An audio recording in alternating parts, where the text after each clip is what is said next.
아저씨 걸음이 무서워하고 있었어요. 그 순간 9살 소녀의 입에서 나온 한마디가 50년간 쌓아 올린 회장의 방어벽을 무너뜨렸습니다. 철수야, 미안하다. 명호는 편지를 가슴에 안고 흐느꼈습니다. 비서는 놀라서 어찌할 바를 몰랐습니다. 평생 눈물 한 번 보인 적 없던 회장이 지금 울고 있었습니다. 그때 내가 명호야, 이제 그만 괴로워해. 50년 전 그날의 선택. 지금 이 노인을 걷지 못하게 만든 진짜 이유였습니다. 구독과 좋아요는 무료니까 한 번씩 눌러주시고 끝까지 들어보시고 후기도 댓글로 남겨주세요. 그럼 사연 시작합니다. 서울 강동구 외곽도로 끝자락에는 낡은 빌라 단지가 하나 있었습니다. 그 단지 안가장 안쪽 빌라 2층에 대한항로그룹 창업주 장명호 회장이 살고 있었습니다. 올해 78, 한때 수천 명의 직원을 거느렸던 사람이었지만 지금은 집무실 한 칸과 침실 하나로 이루어진 작은 공간에서 하루를 보내고 있었습니다. 재벌이라는 말이 무색하게 화려함과는 거리가 먼 삶이었습니다. 장명호는 지난 5년간 지독한 통증으로 인해 거의 걷지 못했습니다. 다리는 멀쩡했습니다. 엑스레이를 찍어도 MRI를 찍어도 아무 이상이 없었습니다. 의사들은 하나같이 신경성 만성 통증이라는 진단만 내렸습니다. 원인을 찾지 못했고 치료법도 없었습니다. 그저 진통제를 먹고 버티는 날들이 계속되었습니다. 집무실 창가에 앉아있던 장명호는 오늘도 같은 한탄을 중얼거렸습니다. 돈이 뭔 소용이야. 걷지도 못하는데. 그의 목소리에는 체념이 묻어났습니다. 한때 이 나라 물류업계를 쥐락펴락했던 사람이 이제는 집 밖을 나가는 것조차 두려워하게 되었습니다. 통증이 언제 올지 몰라서 불안했고 그 불안은 다시 통증을 불러왔습니다. 장명호의 집 앞 골목에는 매일같이 폐지를 줍는 할머니가 있었습니다. 허리가 굽은 할머니는 새벽부터 저녁까지 리어카를 끌며 골목을 돌았습니다. 그리고 그 곁에는 9살쯤 되어 보이는 소녀가 있었습니다. 이름은 하연이었습니다. 하연은 할머니를 도와 작은 손으로 폐지를 주우며 골목을 누볐습니다. 하연은 유난히 말이 밝았습니다. 지나가는 사람들에게 인사를 건넸고 동네 고양이들에게 말을 걸기도 했습니다. 눈빛은 또렷했고 웃음소리는 골목 구석구석까지 퍼졌습니다. 폐지를 줍는 아이라고는 믿기지 않을 만큼 밝은 아이였습니다. 어느 날 오후 장명호는 오랜만에 마당에 나왔습니다. 집 안에만 있으면 숨이 막힐 것 같아서였습니다. 마당에 놓인 낡은 의자에 앉으려던 순간 익숙한 통증이 다리를 타고 올라왔습니다. 장명호는 그 자리에서 비틀거렸습니다. 다리에 힘이 풀리며 몸이 기울었습니다. 그때였습니다. 아저씨, 많이 아파요? 하연이 골목 모퉁이에서 놀란 얼굴로 달려왔습니다. 작은 손에는 폐지 묶음을 들고 있었습니다. 하연은 장명호를 올려다보며 걱정스러운 눈빛을 보냈습니다. 장명호는 인상을 찌푸리며 고개만 저었습니다. 아이에게 신세를 지고 싶지 않았습니다. 그저 혼자 버티고 싶었습니다. 하지만 하연은 그 자리를 떠나지 않았습니다. 소녀는 장명호를 한참 바라보다가 작게 속삭였습니다. 아저씨 마음이 더 아픈 것 같아요. 그 말은 이상하게 장명호의 귀 안쪽 깊은 곳을 때렸습니다. 마음이 아프다는 말. 9살짜리 아이가 할 법한 말이 아니었습니다. 장명호는 하연을 물끄러미 바라보았습니다. 소녀의 눈빛은 진지했습니다. 무슨 소리야? 장명호는 짧게 말하고는 다시 집 안으로 들어갔습니다.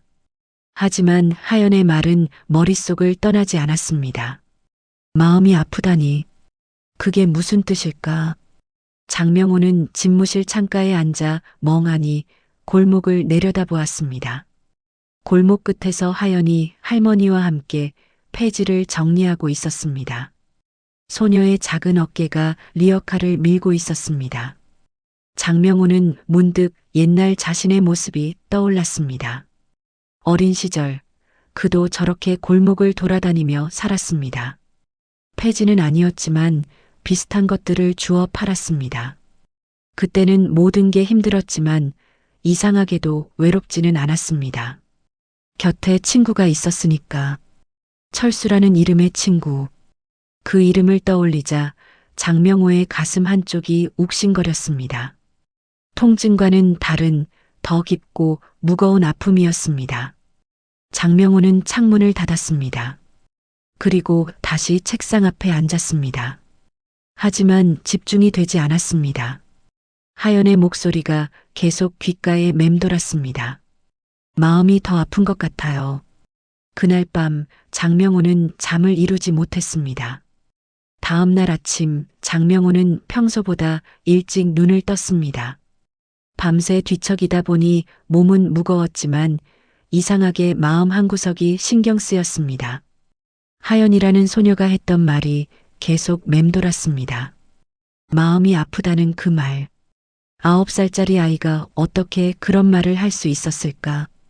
장명호는 창문을 열고 골목을 내려다보았습니다. 아침 햇살이 빌라 사이로 비스듬히 들어왔습니다. 골목 끝에서 하연이 할머니와 함께 폐지를 정리하고 있었습니다. 소녀는 오늘도 밝은 목소리로 할머니에게 무언가를 이야기하고 있었습니다. 장명호는 문득 마당으로 나가고 싶었습니다. 어제처럼 통증이 올까봐 두려웠지만 그보다 하연에게 물어보고 싶은 것이 더 컸습니다.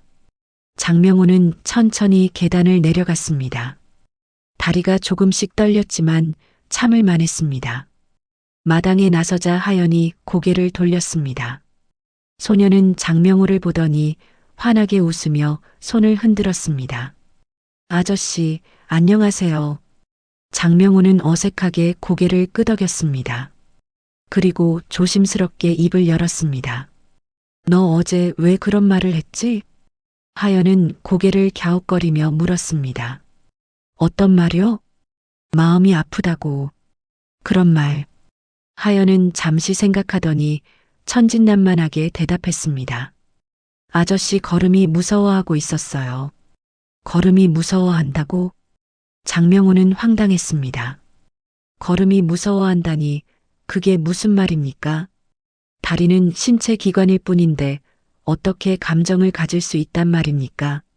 하연은 고개를 끄덕이며 말을 이었습니다. 응. 다리가 아픈 게 아니고 마음이 무서워서 그래요. 마음이 무서워? 네. 아저씨가 걸을 때마다 뭔가 떠올리는 것 같았어요. 그래서 다리가 멈추는 거예요. 장명호는 할 말을 잃었습니다. 아이의 말은 논리적이지 않았습니다. 하지만 이상하게도 가슴 한구석이 찌릿했습니다. 마치 오래된 상처를 건드린 것 같은 느낌이었습니다. 넌 어떻게 그런 걸 알지? 하연은 잠시 망설이다가 말했습니다. 우리 외삼촌도 그랬거든요. 외삼촌? 네. 외삼촌도 아저씨처럼 걷지 못했어요. 병원에서는 아무 이상이 없대요. 그런데 걸으면 아프다고 했어요. 장명호는 하연의 말에 귀를 기울였습니다. 소녀는 작은 목소리로 이어갔습니다. 외삼촌은 어릴 때 누군가를 버렸대요. 같이 있어야 했는데 혼자 도망쳤대요. 그래서 그 사람이 어떻게 됐는지 몰라요. 그게 너무 무서웠대요. 그래서 걸을 때마다 그날이 생각나서 다리가 아팠대요. 몸이 아픈 게 아니라 겁나서 그랬대요. 장명호의 얼굴이 굳었습니다. 하연의 말은 마치 장명호 자신의 이야기를 하는 것 같았습니다. 누군가를 버렸다는 말, 혼자 도망쳤다는 말, 그 단어들이 장명호의 머릿속을 휘젓고 지나갔습니다. 장명호는 무의식적으로 가슴을 움켜쥐었습니다. 심장이 빠르게 뛰기 시작했습니다. 숨이 막혔습니다. 그리고 그 순간 오래 잊고 있던 한 장면이 떠올랐습니다. 흑백처럼 바랜 기억. 1979년 대성분식역 골목길. 비가 억수같이 쏟아지던 날. 그날 장명호는 철수와 함께 있었습니다. 철수는 떨고 있었습니다. 돈이 없어서 먹을 것도 없었고 갈 곳도 없었습니다. 명호야, 같이 도망치자. 철수가 손을 내밀었습니다. 하지만 장명호는 그 손을 잡지 않았습니다. 아니, 잡지 못했습니다. 살아남고 싶었습니다. 혼자서라도 살아남고 싶었습니다. 그래서 장명호는 철수를 그 자리에 두고 혼자 도망쳤습니다. 그리고 돌아갔을 때 철수는 그 자리에 없었습니다. 얼마 뒤 들은 소식은 참담했습니다. 철수 그놈 고아원으로 끌려갔다더라. 장명호는 그 뒤로 철수를 찾지 않았습니다. 아니, 찾을 수 없었습니다. 죄책감이 너무 컸습니다. 그래서 그냥 잊으려고 했습니다. 50년이 넘는 세월 동안 그 기억을 묻어두려고 했습니다. 하지만 지금 하연의 말을 들으니 그 기억이 살아났습니다. 장명호는 입술을 깨물었습니다. 손이 떨렸습니다. 하연이 조용히 물었습니다. 아저씨도 누군가 버렸어요? 장명호는 대답할 수 없었습니다. 목이 메었습니다. 하연은 장명호의 손을 살짝 잡았습니다. 작고 따뜻한 손이었습니다. 괜찮아요, 아저씨. 외삼촌도 나중에는 괜찮아졌어요. 장명호는 고개를 돌렸습니다. 눈시울이 뜨거워졌습니다. 50년 만에 처음으로 누군가에게 들키고 싶지 않은 감정이 올라왔습니다. 하연은 빙그레 웃으며 말했습니다. 아저씨, 언젠가는 다시 만날 수 있을 거예요. 그 말이 장명호의 가슴을 무너뜨렸습니다. 그날 밤 장명호는 잠들지 못했습니다. 침대에 누워 천장만 바라보았습니다. 하연의 말이 계속 머릿속을 맴돌았습니다. 언젠가는 다시 만날 수 있을 거라는 그 말. 정말 그럴 수 있을까? 50년이 넘는 세월이 흐른 지금, 철수는 어디서 무엇을 하며 살고 있을까? 장명호는 눈을 감았습니다. 그러자 또다시 그날의 장면이 떠올랐습니다. 비 오는 골목길, 떨고 있던 철수, 내민 손, 그리고 자신은 그 손을 뿌리치고 도망쳤습니다. 그 순간의 선택이 평생을 따라다닐 줄은 몰랐습니다. 새벽이 되어서야 장명호는 겨우 잠이 들었습니다. 하지만 잠은 깊지 않았습니다. 꿈속에서도 철수가 나타났습니다. 어린 시절 철수의 얼굴이 보였다가 사라지기를 반복했습니다. 다음 날 오전 장명호는 비서에게 전화를 걸었습니다. 오늘 오후에 병원 예약 취소해. 회장님, 정기 검진인데 괜찮으시겠습니까? 괜찮아. 대신 집으로 와. 비서는 의아해했지만 곧 알겠다고 대답했습니다.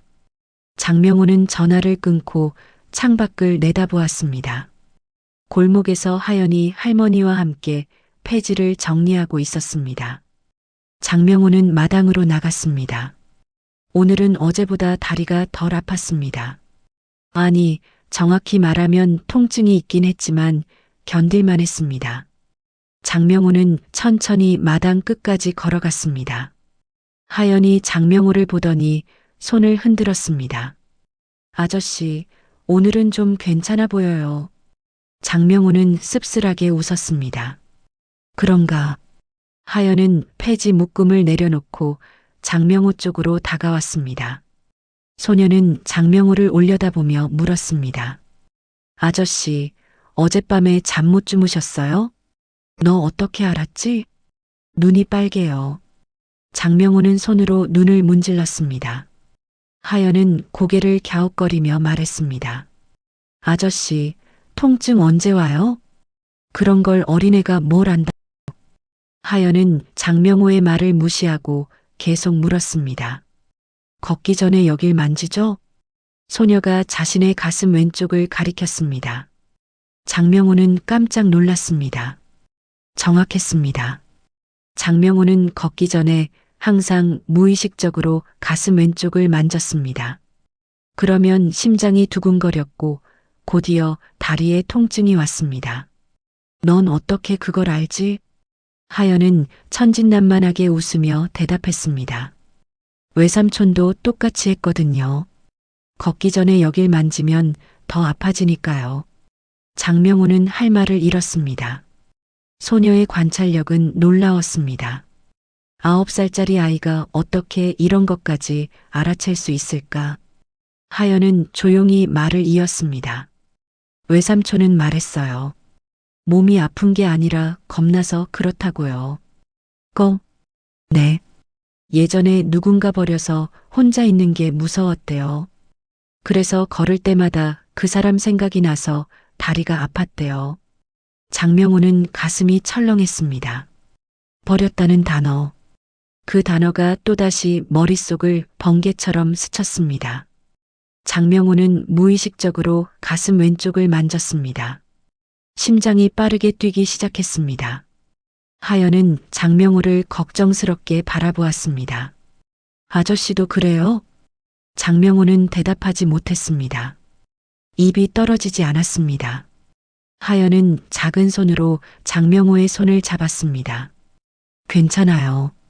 외삼촌은 나중에 그 사람 찾았어요. 그러고 나서 다리 안 아팠어요. 찾았다고? 네. 오래 걸렸지만 결국 찾았어요. 그리고 미안하다고 말했대요. 그랬더니 그 사람이 괜찮다고 했대요. 장명호의 눈시울이 뜨거워졌습니다. 찾았다는 말, 미안하다고 말했다는 것, 그리고 괜찮다는 대답. 그 모든 것이 장명호에게는 너무 먼 이야기처럼 느껴졌습니다. 난 그럴 수 없어. 장명호는 고개를 저었습니다. 하연은 고개를 갸웃거렸습니다. 왜요? 너무 오래됐어. 50년이 넘었어. 그래도 찾아야 해요. 하연의 목소리는 단호했습니다. 9살짜리 아이의 목소리라고는 믿기지 않을 만큼 확신에 차 있었습니다. 아저씨가 계속 아픈 건 그 사람 때문이에요. 아저씨가 그 사람을 잊으려고 하니까 몸이 아픈 거예요. 장명호는 주저앉고 싶었습니다. 다리에 힘이 빠졌습니다. 하지만 이번에는 통증 때문이 아니었습니다. 하연의 말이 너무 정확해서 견딜 수 없었습니다. 하연은 장명호의 손을 꼭 잡으며 말했습니다. 아저씨 좀 더 얘기해 줄래요? 그 사람 이름이 뭐예요? 장명호는 떨리는 목소리로 대답했습니다. 철수야. 그 이름을 입 밖으로 내뱉는 순간 장명호의 눈에서 눈물이 흘러내렸습니다. 50년 만에 처음으로 그 이름을 소리내어 불렀습니다. 하연은 조용히 말했습니다. 아저씨, 철수 아저씨 찾고 싶어요? 장명호는 고개를 끄덕였습니다. 말로는 할 수 없었지만 몸은 정직했습니다. 며칠이 지났습니다. 장명호는 하연의 말을 계속 곱씹었습니다. 철수를 찾아야 한다는 말. 그 말이 머릿속을 떠나지 않았습니다. 하지만 어디서부터 시작해야 할지 막막했습니다. 50년이 넘는 세월 동안 철수는 어디로 갔을까? 살아는 있을까? 장명호는 불안했습니다. 그러던 어느 날 오후 비서가 급하게 전화를 걸어왔습니다. 회장님, 큰일입니다. 무슨 일인가? 옛 공장 부지 철거 과정에서 이상한 게 나왔습니다. 지금 바로 올라가겠습니다. 비서는 1시간 뒤 장명호의 집에 도착했습니다. 손에는 낡은 상자를 들고 있었습니다. 상자는 먼지가 잔뜩 쌓여 있었고 모서리가 해져 있었습니다. 이게 뭔가? 공장 지하 창고에서 나왔습니다. 회장님 성함이 적혀 있어서 가져왔습니다. 장명호는 상자를 받아들었습니다. 상자 겉면에는 희미하게 장명호라는 글씨가 적혀 있었습니다. 장명호의 손이 떨렸습니다. 이 상자는 대체 언제 만들어진 것일까? 장명호는 조심스럽게 상자를 열었습니다. 안에는 오래된 종이 몇 장과 편지 한 통이 들어 있었습니다. 편지 봉투는 누렇게 변색되어 있었습니다.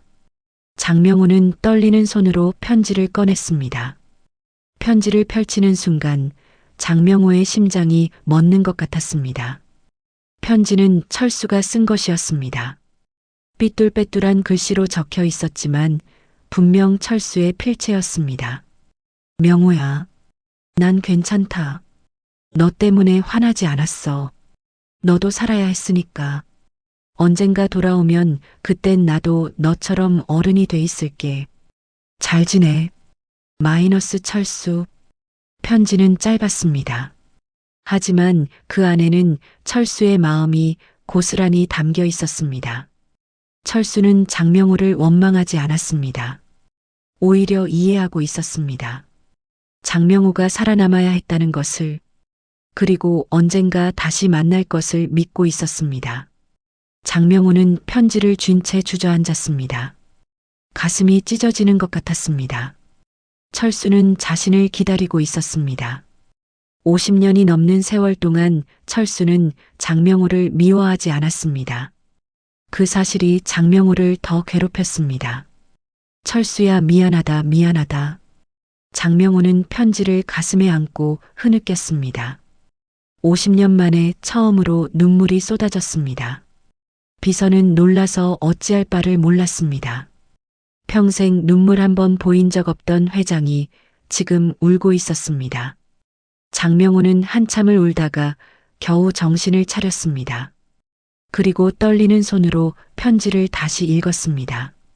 편지 끝에는 날짜가 적혀 있었습니다. 1980년 3월. 장명호가 철수를 버리고 도망친 지 1년 뒤였습니다. 장명호는 비서를 올려다보았습니다. 이 편지 어떻게 된 거지? 잘 모르겠습니다. 공장 창고에 보관되어 있었던 것 같습니다. 철수가 어떻게 여기에? 비서는 조심스럽게 말했습니다. 아마도 회장님을 찾아왔던 것 같습니다. 하지만 회장님을 만나지 못하고 편지만 남긴 것 같습니다. 장명호는 머리를 감싸 쥐었습니다. 철수가 자신을 찾아왔다니. 그런데 자신은 그 사실조차 몰랐습니다. 만약 그때 만났더라면 어땠을까? 지금처럼 후회하지 않았을까? 그날 저녁 장명호는 마당으로 나갔습니다. 하연이 골목에서 폐지를 정리하고 있었습니다. 장명호는 하연을 불렀습니다. 하연아. 하연이 고개를 들었습니다. 아저씨, 무슨 일이에요? 장명호는 편지를 꺼내 보여주었습니다. 이게 철수가 쓴 편지야. 하연은 눈을 크게 떴습니다. 진짜요? 응. 50년 전에 쓴 거야. 하연은 편지를 들여다보았습니다. 글씨를 읽지는 못했지만 편지가 오래되었다는 것은 알 수 있었습니다. 아저씨, 철수 아저씨가 아저씨를 찾아왔었어요? 그런 것 같아. 근데 난 몰랐어. 하연은 장명호의 손을 잡았습니다. 괜찮아요. 이제라도 찾으면 되잖아요. 장명호는 고개를 저었습니다. 어떻게 찾아? 50년이 넘었는데. 하연은 단호하게 말했습니다. 찾아야 해요. 아저씨가 계속 아픈 건 철수 아저씨 때문이잖아요. 찾아서 미안하다고 말해야 해요. 장명호는 하연을 바라보았습니다. 소녀의 눈빛은 진지했습니다. 9살짜리 아이가 어른보다 더 현명했습니다. 넌 왜 이렇게까지 나를 도와주려고 하니? 하연은 빙그레 웃었습니다. 아저씨가 우리 외삼촌 같아서요. 외삼촌도 아저씨처럼 아팠거든요. 근데 그 사람 찾고 나서 괜찮아졌어요. 아저씨도 그럴 수 있어요. 장명호는 가슴이 뭉클했습니다. 이 작은 소녀가 자신에게 희망을 주고 있었습니다. 고맙다, 정말 고맙다. 하연은 웃으며 말했습니다. 아저씨, 내일부터 같이 걸어요. 조금씩 연습하면 나중에 철수 아저씨 찾아갈 수 있을 거예요. 장명호는 고개를 끄덕였습니다. 그리고 그날 밤 처음으로 편안하게 잠들었습니다. 다음 날부터 장명호는 하연과 함께 걷기 시작했습니다. 처음에는 마당을 한 바퀴 도는 것도 힘들었습니다. 몇 걸음 걷다 보면 어김없이 통증이 찾아왔습니다. 다리가 저리고 가슴이 답답해졌습니다. 하지만 하연은 포기하지 않았습니다. 소녀는 매일 아침 장명호의 집 앞에 나타나 함께 걸었습니다. 처음에는 마당 한 바퀴, 그 다음에는 골목 끝까지 조금씩 거리를 늘려갔습니다. 아저씨, 오늘은 어제보다 더 멀리 갔어요. 하연은 신이 나서 말했습니다. 장명호는 숨을 헐떡이며 고개를 끄덕였습니다. 통증은 여전했지만 예전보다는 나아진 것 같았습니다. 일주일쯤 지났을 때 장명호는 비서에게 부탁했습니다. 철수를 찾아줘. 회장님, 이름만으로는 찾기가. 1979년에 고아원으로 끌려간 아이야. 당시 12살쯤 됐을 거야. 비서는 고개를 끄덕이며 메모했습니다. 최선을 다해보겠습니다. 며칠이 지났지만 소식이 없었습니다. 장명호는 초조했습니다. 혹시 철수가 이미 세상을 떠난 건 아닐까? 그런 생각이 들 때마다 가슴이 무너지는 것 같았습니다. 그러던 어느 날 오후 비서가 다급하게 전화를 걸어왔습니다. 회장님 찾았습니다. 뭐라고? 철수라는 이름의 사람을 찾았습니다. 나이와 경력이 일치합니다. 장명호는 심장이 터질 것 같았습니다. 어디 있지? 충남 공주시의 한 요양원에 계십니다. 요양원? 네. 건강이 좋지 않으신 것 같습니다. 장명호는 전화기를 쥔 채 한참을 멍하니 있었습니다. 철수를 찾았습니다. 50년 만에 드디어 찾았습니다. 하지만 기쁨보다는 두려움이 앞섰습니다. 철수가 자신을 만나주려 할까? 원망하지는 않을까? 그날 저녁 장명호는 하연에게 소식을 전했습니다. 하연아, 철수를 찾았어. 하연은 눈을 반짝이며 물었습니다. 정말요? 어디 있어요? 충남 공주에 있어. 요양원에. 그럼 가야죠. 하연의 목소리는 확신에 차 있었습니다. 하지만 장명호는 망설였습니다. 가서 뭐라고 말하지? 미안하다고 하면 되잖아요. 그게 쉽지 않아. 하연은 장명호의 손을 꼭 잡았습니다. 아저씨, 무서워하지 마세요. 철수 아저씨는 아저씨를 미워하지 않을 거예요. 넌 어떻게 하니? 편지에 그렇게 써 있었잖아요. 괜찮다고요. 장명호는 하연의 말에 고개를 끄덕였습니다. 편지. 그 편지에는 분명 철수가 자신을 원망하지 않는다고 적혀 있었습니다. 하지만 그게 지금도 유효할까? 50년이 넘는 세월이 흐른 지금도. 다음 날 장명호는 비서와 함께 공주로 향했습니다. 차 안에서 장명호는 계속 손을 떨었습니다. 가슴이 두근거렸고 숨이 가빠졌습니다. 비서가 걱정스럽게 물었습니다. 회장님, 괜찮으십니까? 괜찮아. 그냥 좀 떨릴 뿐이야. 차는 2시간을 달려 공주에 도착했습니다. 요양원은 한적한 곳에 자리 잡고 있었습니다. 주변은 조용했고 공기는 맑았습니다. 장명호는 차에서 내려 요양원 입구를 바라보았습니다. 다리가 떨렸습니다. 통증 때문이 아니었습니다. 두려움 때문이었습니다. 회장님, 들어가시겠습니까? 비서가 조심스럽게 물었습니다. 장명호는 깊게 숨을 들이쉬었습니다. 그리고 천천히 발걸음을 옮겼습니다. 요양원 안으로 들어서자 복도가 나타났습니다. 복도 끝에 작은 방이 보였습니다. 간호사가 안내했습니다. 저기 계십니다. 장명호는 방문 앞에 섰습니다. 손이 떨려서 문을 열 수가 없었습니다. 비서가 대신 문을 열었습니다. 방 안에는 침대가 하나 있었습니다. 침대에 누워있는 노인이 보였습니다. 머리는 희끗희끗했고 얼굴은 주름투성이었습니다. 하지만 그 속에는 옛 친구의 모습이 남아 있었습니다. 장명호는 떨리는 목소리로 불렀습니다. 철수야.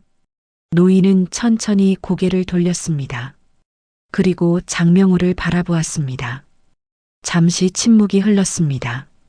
명호냐? 그 목소리는 늙었지만 분명 철수의 목소리였습니다. 장명호는 그 자리에 주저앉고 싶었습니다. 50년 만에 듣는 목소리. 그 목소리가 장명호의 가슴을 무너뜨렸습니다. 장명호는 철수 곁으로 다가갔습니다. 다리는 떨렸지만 이번에는 통증이 없었습니다. 그저 감정이 북받쳐 올라왔습니다. 철수야, 미안하다. 장명호는 철수 앞에 무릎을 꿇었습니다. 그리고 고개를 숙였습니다. 정말 미안하다. 철수는 한참을 침묵했습니다. 그리고 천천히 입을 열었습니다. 명호야, 괜찮아. 그 말 한마디에 장명호의 눈에서 눈물이 쏟아졌습니다. 장명호는 철수 앞에 무릎을 꿇은 채 한참을 울었습니다. 50년 동안 쌓였던 죄책감이 한꺼번에 쏟아져 나왔습니다. 그동안 억눌렀던 감정들이 눈물로 흘러내렸습니다. 철수는 장명호를 조용히 바라보았습니다.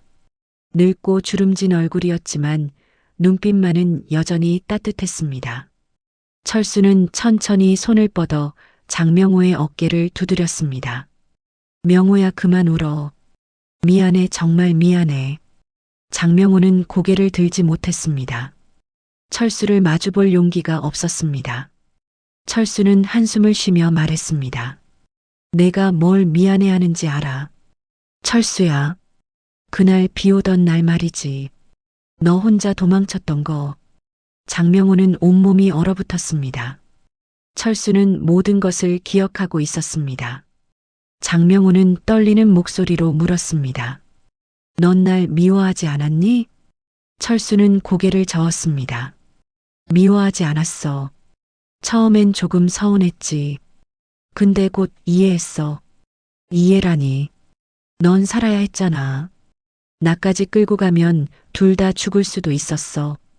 그러니까 내가 혼자 도망친 건 당연한 거였어. 장명호는 믿을 수 없었습니다. 철수는 자신을 원망하지 않았습니다. 오히려 이해하고 있었습니다. 그 사실이 장명호를 더 괴롭혔습니다. 하지만 난 널 버렸어. 돌아가서 찾지도 않았어. 철수는 쓸쓸하게 웃었습니다. 알아. 나도 기다렸어. 내가 돌아올 줄 알았거든. 근데 안 왔지. 미안해. 괜찮아. 나중에 알았어. 내가 나 때문에 괴로워했다는 걸. 장명호는 고개를 들었습니다. 철수가 자신을 바라보고 있었습니다. 어떻게 알았어? 내가 보낸 편지 받았어. 편지? 장명호는 기억이 나지 않았습니다. 철수는 천천히 말을 이었습니다. 1980년쯤이었나?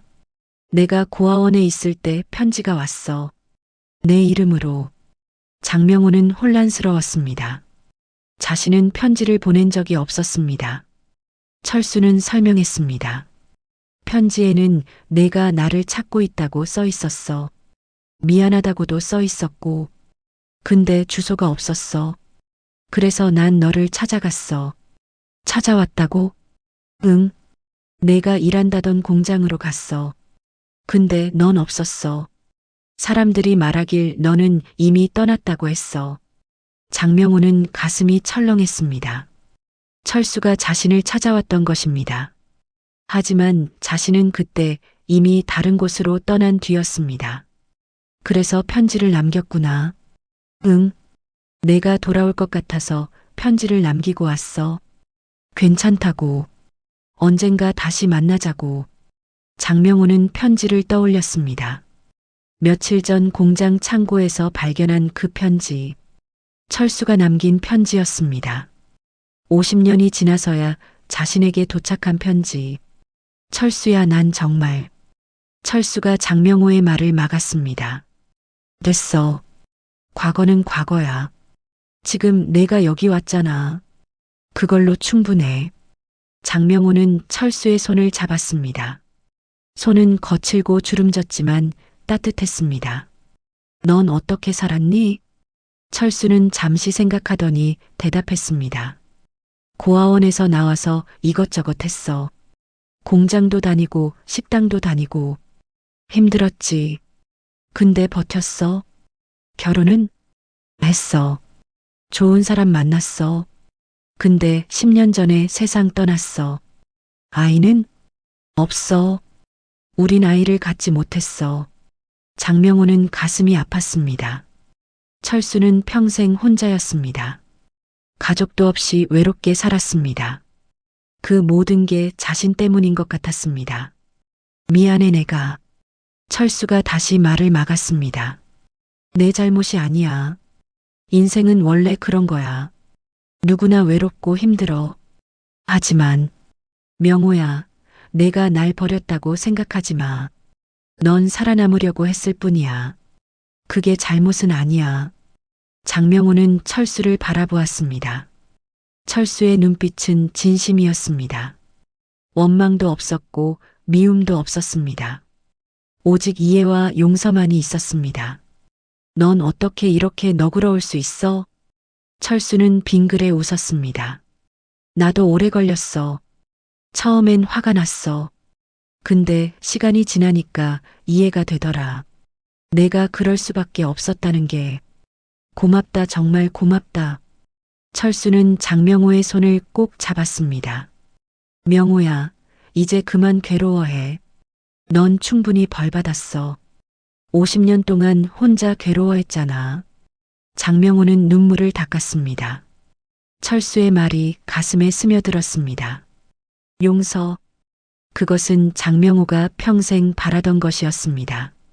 그리고 지금 철수가 그 용서를 건네주고 있었습니다. 고마워 철수야, 정말 고마워. 두 사람은 한참을 아무 말 없이 손을 잡고 있었습니다. 50년의 세월이 그 순간 녹아내렸습니다. 그날 이후 장명호는 매주 공주를 찾았습니다. 철수를 만나러 가는 길은 멀었지만 힘들지 않았습니다. 오히려 설렜습니다. 50년 만에 되찾은 친구와의 시간이 소중했습니다. 철수의 건강은 좋지 않았습니다. 폐렴을 앓은 뒤로 몸이 많이 약해졌다고 했습니다. 의사는 조심해야 한다고 당부했습니다. 장명호는 최고의 의료진을 불러 철수를 돌보게 했습니다. 명호야, 이렇게까지 안 해도 돼. 아니야. 이건 내가 해야 할 일이야. 철수는 쓸쓸하게 웃었습니다. 넌 여전히 착해. 착하긴. 난 널 버린 사람인데. 그만하자. 그 이야기는 이제 끝났어. 장명호는 고개를 끄덕였습니다. 철수의 말대로 과거는 이제 끝났습니다. 중요한 건 지금이었습니다. 어느 날 장명호는 하연을 데리고 공주로 갔습니다. 하연은 차 안에서 내내 신이 나 있었습니다. 아저씨, 철수 아저씨 정말 만날 수 있어요? 그럼. 내가 없었으면 난 철수를 찾지 못했을 거야. 저는 아무것도 안 했는걸요. 아니야. 내가 나한테 용기를 줬어. 하연은 빙그레 웃었습니다. 요양원에 도착하자 하연은 장명호의 손을 꼭 잡았습니다. 아저씨, 떨리세요? 조금. 괜찮아요. 철수 아저씨는 좋은 분일 거예요. 둘은 함께 철수의 방으로 들어갔습니다. 철수는 침대에 앉아 창밖을 바라보고 있었습니다. 장명호가 부르자 철수는 고개를 돌렸습니다. 명호야, 왔구나. 그런데 옆에 계신 분은? 하연이야. 내가 많이 도움받은 아이야. 하연은 공손하게 인사했습니다. 안녕하세요, 철수 할아버지. 철수는 하연을 보며 환하게 웃었습니다. 참 예쁜 아이로구나. 몇 살이니? 9살이에요. 9살 우리도 그때가 있었는데. 철수는 장명호를 바라보았습니다. 두 사람은 어린 시절을 떠올렸습니다. 함께 골목을 뛰어다니던 날들. 배고프지만 즐거웠던 시간들. 그 기억이 따뜻하게 떠올랐습니다. 하연은 철수 곁에 앉았습니다. 할아버지, 아저씨가 할아버지 이야기 많이 해주셨어요. 그래, 뭐라고 하던?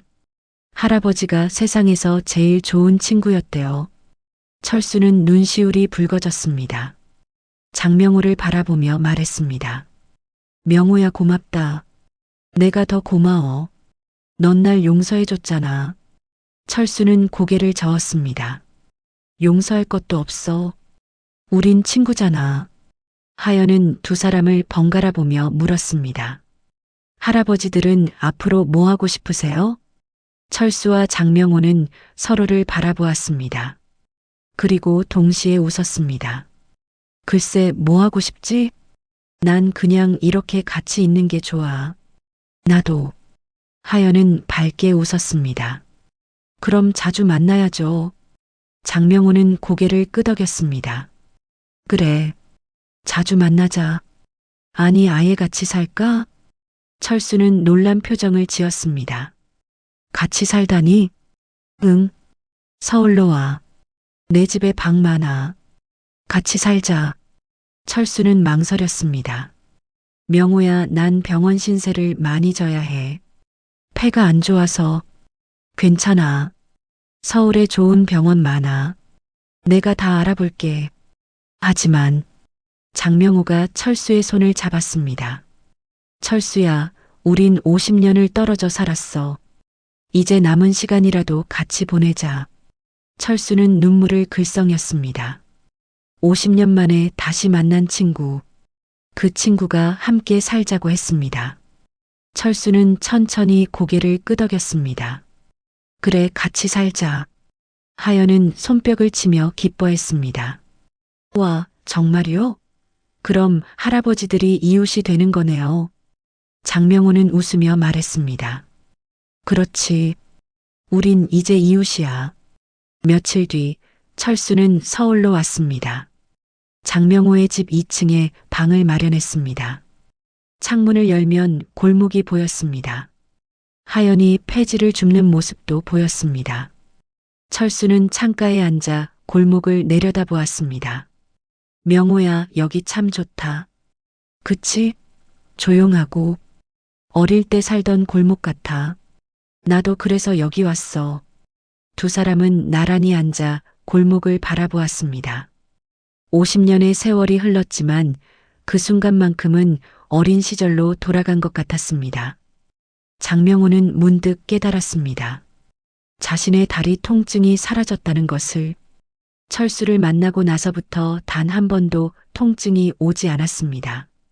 마음의 병이 치유되자 몸의 병도 사라진 것입니다. 철수야. 응? 고마워. 내가 날 살렸어. 철수는 빙그레 웃었습니다. 우린 서로를 살린 거야. 그날 밤 두 친구는 밤새 이야기를 나눴습니다. 지난 50년의 이야기를, 그리고 앞으로의 이야기를. 그로부터 석 달이 흘렀습니다. 장명호와 철수는 매일 아침 함께 골목을 걸었습니다. 처음에는 짧은 거리만 걸었지만 점점 거리를 늘려갔습니다. 철수의 건강도 조금씩 나아졌습니다. 서울의 좋은 병원에서 치료를 받으니 폐 상태가 호전되었습니다. 하연은 여전히 매일 골목에 나와 폐지를 주었습니다. 그리고 두 노인이 산책하는 모습을 보며 환하게 웃었습니다. 할아버지들, 오늘도 산책하세요? 그럼 오늘은 골목 끝까지 가볼 거야. 우와, 대단해요. 장명호는 하연의 머리를 쓰다듬었습니다. 다 내 덕분이야. 내가 없었으면 난 아직도 집에만 있었을 거야. 하연은 고개를 저었습니다. 아니에요. 할아버지가 용기를 낸 거예요. 철수도 웃으며 말했습니다. 이 아이 참 영리하구나. 우리 손녀 삼고 싶네. 좋아요. 저 할아버지 둘 있으면 좋겠어요. 세 사람은 함께 웃었습니다. 골목에 웃음소리가 퍼졌습니다. 어느 날 장명호는 철수에게 제안했습니다. 철수야, 우리 재단 하나 만들까? 재단? 응. 어려운 아이들 돕는 재단. 하연이 같은 아이들. 철수는 잠시 생각하더니 고개를 끄덕였습니다. 좋은 생각이야. 우리도 어릴 때 도움이 필요했잖아. 그래. 그때 누군가 도와줬으면 좋았을 텐데. 이름은 뭐로 할까? 장명호는 잠시 망설이다가 말했습니다. 철수하연 희망재단. 어때? 철수는 눈을 크게 떴습니다. 내 이름을 넣는다고? 당연하지. 넌 내 가장 소중한 친구야. 그리고 하연이도 우리에게 희망을 준 아이잖아. 철수는 눈시울이 붉어졌습니다. 명호야 고맙다. 내가 더 고마워. 며칠 뒤 재단 설립 소식이 발표되었습니다. 대한항로그룹 창업주 장명호 회장이 사제를 출연해 철수하연 희망재단을 만든다는 내용이었습니다. 재단은 어려운 환경에서 자라는 아이들을 돕는 일을 하기로 했습니다. 하연은 신문 기사를 보며 깜짝 놀랐습니다. 할아버지, 제 이름이 여기 나왔어요. 그럼 넌 우리 재단의 첫 번째 후원자니까. 저요? 응. 내가 우리에게 희망을 줬잖아. 그러니까 넌 후원자야. 하연은 얼굴이 빨개졌습니다. 부끄럽지만 기뻤습니다. 재단 개소식 날 많은 사람이 모였습니다. 기자들도 왔고 관계자들도 왔습니다. 장명호는 단상에 올라 인사말을 했습니다. 저는 평생 사업만 했습니다. 돈을 벌고 회사를 키우는 일에만 집중했습니다. 그러다 보니 정작 중요한 것들을 놓쳤습니다. 친구도 잃었고 건강도 잃었습니다. 장명호는 잠시 말을 멈추고 철수를 바라보았습니다. 하지만 50년 만에 친구를 다시 만났습니다. 그리고 깨달았습니다. 인생에서 가장 중요한 건 돈이 아니라 사람이라는 것을. 그래서 이 재단을 만들었습니다. 어려운 아이들에게 희망을 주고 싶습니다. 사람들이 박수를 쳤습니다. 장명호는 단상에서 내려와 철수와 하연 곁으로 갔습니다. 할아버지, 멋있었어요. 하연이 말했습니다. 철수도 웃으며 고개를 끄덕였습니다. 잘했어, 명호야. 개소식이 끝난 뒤 세 사람은 함께 골목을 걸었습니다. 장명호는 이제 통증 없이 걸을 수 있었습니다. 다리는 가벼웠고 마음은 편안했습니다. 할아버지, 이제 안 아파요? 하연이 물었습니다. 장명호는 고개를 끄덕였습니다. 응, 이제 안 아파. 완전히 나았어. 다행이다. 철수가 장명호의 어깨에 손을 올렸습니다. 명호야, 우리 참 오래 걸렸지? 그러게. 50년이나 걸렸어. 하지만 결국 해냈어. 다시 만났잖아. 장명호는 웃으며 말했습니다. 그래. 그리고 이제 남은 시간은 함께 보내는 거야. 세 사람은 골목 끝까지 걸었습니다. 저녁 햇살이 골목을 비쳤습니다. 따뜻한 빛이었습니다. 하연은 두 노인의 손을 잡았습니다. 할아버지들, 내일도 같이 걸어요. 그럼, 내일도 모레도 계속 걸을 거야. 장명호는 하연의 작은 손을 꼭 잡았습니다. 그리고 철수를 바라보았습니다. 철수도 웃고 있었습니다. 철수야, 고마워. 내가 날 용서해줘서. 나도 고마워, 명호야. 내가 날 찾아와줘서. 두 친구는 마주보며 웃었습니다. 50년의 세월이 녹아내렸습니다. 이제 남은 건 우정과 희망뿐이었습니다. 저녁 노을이 골목을 물들였습니다. 세 사람의 그림자가 길게 늘어졌습니다. 장명호는 천천히 걸으며 생각했습니다. 그래, 이제야 진짜로 걷는구나. 내 두 다리로. 그의 발걸음은 가벼웠습니다. 통증도 없었고 두려움도 없었습니다. 오직 앞으로 나아갈 힘만이 있었습니다. 하연이 신나서 외쳤습니다. 할아버지, 내일은 더 멀리 가요. 그래, 더 멀리 가자. 우리 함께. 세 사람은 손을 잡고 골목을 걸었습니다. 그로부터 3년이 흘렀습니다. 철수하연 희망재단은 전국에서 가장 활발하게 운영되는 아동복지재단이 되었습니다. 매년 1,000명이 넘는 아이들이 재단의 도움을 받았습니다. 장학금을 받는 아이들도 있었고 심리 상담을 받는 아이들도 있었습니다. 재단은 단순히 돈을 주는 것이 아니라 아이들의 마음까지 돌보았습니다. 장명우와 철수는 일주일에 한 번씩 재단을 방문했습니다. 아이들을 만나고 이야기를 나누었습니다. 아이들은 두 할아버지를 좋아했습니다. 장명호는 엄하지만 따뜻했고 철수는 부드럽고 다정했습니다. 어느 날 재단에 12살 소년이 찾아왔습니다. 이름은 준호였습니다. 준호는 부모님이 모두 돌아가신 뒤 혼자 살고 있었습니다. 친척집을 전전하다가 결국 혼자 남게 되었습니다. 장명호는 준호를 보자마자 옛날 자신의 모습이 떠올랐습니다. 외롭고 두려워하는 눈빛, 그 눈빛이 너무나 익숙했습니다. 준호야, 혼자 사는 게 무섭니까? 준호는 고개를 끄덕였습니다. 말을 하지 않았지만 눈빛이 모든 것을 말해주었습니다. 철수가 준호의 어깨를 두드렸습니다. 괜찮아. 이제 혼자가 아니야. 우리가 있잖아. 우리, 응, 우리 재단 식구들, 그리고 나랑 명우 할아버지. 준호는 눈물을 글썽였습니다. 오랜만에 누군가가 자신을 위로해 주었습니다. 장명호는 준호를 안아주었습니다. 준호야, 힘들면 언제든 여기 와. 우리가 도와줄게. 그날 이후 준호는 자주 재단을 찾았습니다. 학교 끝나면 재단으로 왔고 주말에도 왔습니다. 장명호와 철수는 준호를 친손주처럼 돌봤습니다. 하연도 이제 12살이 되었습니다. 여전히 밝고 명랑했습니다. 하연은 재단에서 자원봉사를 했습니다.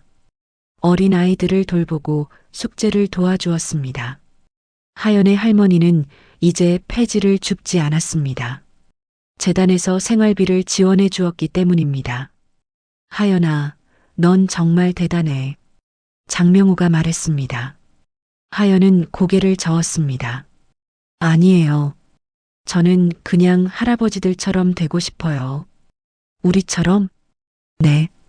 어려운 사람들 돕는 거요. 할아버지들이 저를 도와줬으니까 저도 다른 사람들 도와주고 싶어요. 철수는 하연의 머리를 쓰다듬었습니다. 착한 아이. 넌 정말 착한 아이야. 어느 가을날 재단에서 작은 행사가 열렸습니다. 재단 설립 3주년 기념 행사였습니다. 많은 아이들이 모였습니다. 재단의 도움을 받은 아이들과 자원봉사자들이 함께했습니다. 장명호는 무대에 올라 인사말을 했습니다.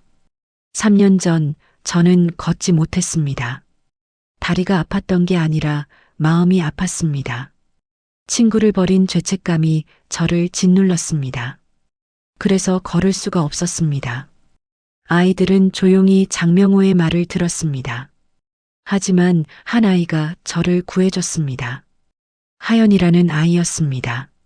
하연이는 제게 용기를 줬습니다. 그래서 저는 친구를 찾을 수 있었습니다. 장명호는 철수를 바라보았습니다. 철수도 웃으며 고개를 끄덕였습니다. 친구를 다시 만나고 나서 저는 걸을 수 있게 되었습니다. 마음의 병이 치유되자 몸의 병도 사라졌습니다. 그래서 깨달았습니다. 사람은 혼자서는 치유될 수 없다는 것을, 누군가의 도움이 필요하다는 것을. 장명호는 아이들을 바라보았습니다. 여러분도 마찬가지입니다. 혼자서 견디려고 하지 마세요. 힘들면 손을 내미세요. 우리가 잡아줄 겁니다. 그리고 여러분이 나중에 커서 다른 사람을 도와주세요. 그렇게 희망은 이어집니다. 아이들이 박수를 쳤습니다. 장명호는 무대에서 내려와 철수와 하연 곁으로 갔습니다. 행사가 끝난 뒤 세 사람은 재단 마당을 걸었습니다. 가을 바람이 불어왔습니다. 낙엽이 떨어졌습니다. 할아버지, 우리 내년에는 뭐 할까요? 하연이 물었습니다. 장명호는 생각하다가 대답했습니다. 더 많은 아이들을 도와야지. 그리고 철수랑 나는 책을 쓸까 해. 책요? 응. 우리 이야기를 책으로 쓰는 거야. 친구의 소중함에 대해서. 철수가 고개를 끄덕였습니다. 좋은 생각이야. 우리 이야기가 누군가에게 도움이 될 수도 있겠지. 그럼 저도 도와줄게요. 하연이 말했습니다. 세 사람은 웃으며 마당을 걸었습니다.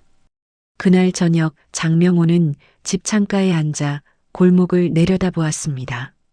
골목에는 가로등 불빛이 켜졌습니다. 조용하고 평화로웠습니다. 철수가 옆에 앉았습니다.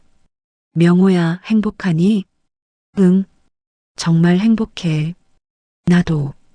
두 친구는 나란히 앉아 골목을 바라보았습니다. 50년 전 그들은 이런 골목에서 자랐습니다. 배고프고 외로웠지만 함께였습니다. 그리고 지금 다시 함께였습니다. 철수야. 응?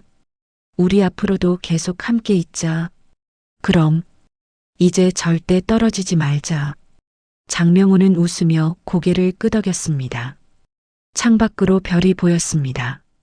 밤하늘에 별이 반짝였습니다. 다음 날 아침 장명호는 일찍 일어났습니다. 철수도 일어나 있었습니다. 두 사람은 함께 아침을 먹고 산책을 나갔습니다. 골목을 걸으며 장명호는 생각했습니다. 삶은 참 이상합니다. 50년이라는 긴 세월을 돌고 돌아 결국 제자리로 돌아왔습니다. 친구 곁으로. 그리고 그 여정 끝에서 진짜 행복을 찾았습니다. 할아버지들. 멀리서 하연의 목소리가 들렸습니다. 하연이 달려오고 있었습니다. 오늘은 어디 가세요? 공원까지 가볼까 해. 저도 같이 가요. 세 사람은 손을 잡고 걸었습니다. 아침 햇살이 따뜻했습니다. 바람은 시원했습니다. 장명호는 자신의 발걸음을 느꼈습니다. 가볍고 힘찬 발걸음. 더 이상 통증도 없었고 두려움도 없었습니다. 오직 앞으로 나아갈 힘만이 있었습니다.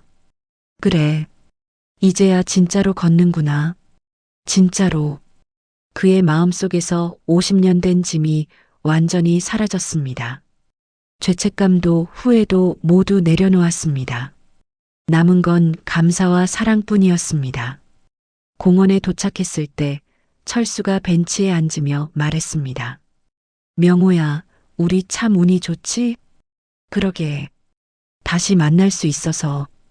그리고 하연이도 만나고. 하연은 두 할아버지 사이에 앉았습니다. 저도 운이 좋아요. 할아버지들 만나서.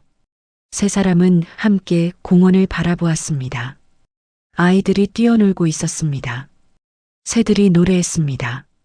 세상은 아름다웠습니다. 장명호는 깨달았습니다. 인생에서 가장 중요한 건 결국 사람이라는 것을. 돈도 명예도 아닌 사람. 함께하는 사람들. 고마워, 철수야. 나도 고마워, 명호야. 저도요, 할아버지들. 세 사람은 웃으며 서로를 안았습니다. 따뜻한 포옹이었습니다. 그날 밤 장명호는 오래된 앨범을 꺼냈습니다. 먼지가 쌓인 표지를 닦아내자 어린 시절 사진들이 나타났습니다. 그 속에는 철수와 함께 찍은 사진도 있었습니다. 흑백 사진 속 두 소녀는 환하게 웃고 있었습니다. 철수야, 이거 봐. 장명호가 사진을 건넸습니다. 철수는 안경을 쓰고 사진을 들여다보았습니다. 어머, 우리 참 어렸네. 그때가 좋았지? 힘들었지만 행복했어. 장명호는 조심스럽게 물었습니다. 철수야, 만약 그날로 다시 돌아간다면 넌 어떻게 할 거야? 철수는 잠시 생각하더니 대답했습니다. 똑같이 할 거야. 내가 도망치게 놔둘 거야. 왜? 그래야 내가 살았으니까. 내가 살아서 지금 여기 있잖아. 그게 중요해. 장명호의 눈시울이 붉어졌습니다. 철수는 계속 말을 이었습니다. 명호야, 우리 인생에 후회는 없어. 돌고 돌아 결국 다시 만났잖아. 그것만으로도 충분해. 두 사람은 오래된 사진을 함께 바라보았습니다. 사진 속 소년들은 아직도 웃고 있었습니다. 며칠 뒤 장명호와 철수는 약속대로 책을 쓰기 시작했습니다. 제목은 50년의 귀환이었습니다. 두 사람은 매일 오후 서재에 앉아 과거를 회상했습니다. 아픈 기억도 있었지만 이제는 담담히 말할 수 있었습니다. 하연은 그들의 이야기를 받아 적었습니다. 소녀는 두 할아버지의 말을 한 글자도 놓치지 않으려 애썼습니다. 할아버지, 이 부분 정말 감동적이에요. 하연이 말했습니다. 장명호는 웃으며 대답했습니다. 우리 이야기가 누군가에게 위로가 되었으면 좋겠구나. 분명 그럴 거예요. 저도 할아버지들 이야기 들으면서 많이 배웠어요. 뭘 배웠는데? 용서하는 법이요. 그리고 포기하지 않는 법. 철수가 하연의 머리를 쓰다듬었습니다. 넌 이미 그걸 알고 있었어. 내가 우리한테 가르쳐 준 거야. 석 달 뒤 책이 완성되었습니다. 출판사는 이 이야기에 큰 관심을 보였습니다. 책은 출간되자마자 많은 사람들의 사랑을 받았습니다. 특히 중장년층과 노년층에게 큰 울림을 주었습니다. 어느 날 한 독자가 재단으로 편지를 보내왔습니다. 저도 30년 전에 친구와 헤어졌습니다. 책을 읽고 용기를 내서 친구를 찾았습니다. 그리고 다시 만났습니다. 감사합니다.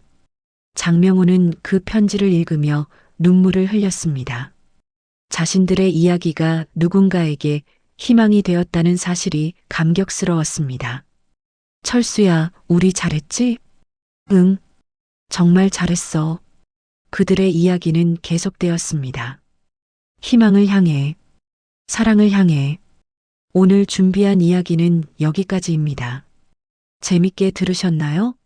구독과 좋아요는 무료니까 한 번씩 눌러주시고 응원의 댓글 부탁드립니다.